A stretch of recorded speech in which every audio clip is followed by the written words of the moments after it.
Hey everyone, welcome back. In this video, I'll show you how to install IntelliJ IDEA on your Mac. This guide works on MacBook, iMac, and Mac Mini, and supports both Apple Silicon and Intel Macs. Let's get started. First, open any web browser. I'm using Brave, but Safari, Chrome, or Firefox will work just fine. In the search bar, type Download IntelliJ IDEA, then press Enter. From the search results, click on the official JetBrains website. I'll also leave the direct download link in the video description. Once you're on the IntelliJ IDEA download page, choose the correct version for your Mac, either Apple Silicon or Intel.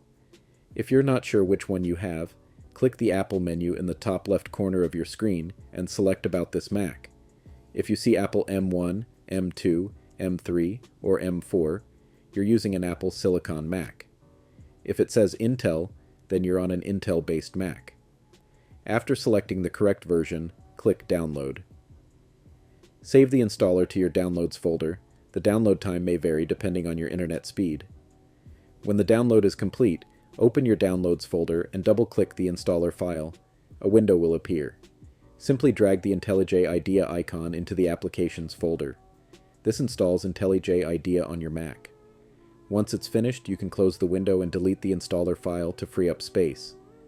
Next, open Finder, go to Applications, and launch IntelliJ IDEA. If macOS displays a security message saying the app was downloaded from the internet, just click Open to continue. When IntelliJ IDEA launches for the first time, accept the user agreement by clicking Continue. You'll then be asked to activate the app. If you already have a license or subscription, choose Activate Code and enter your details. Otherwise, select Start Free Trial to begin using IntelliJ IDEA for free, and that's it. IntelliJ IDEA is now installed on your Mac, and you're ready to start coding.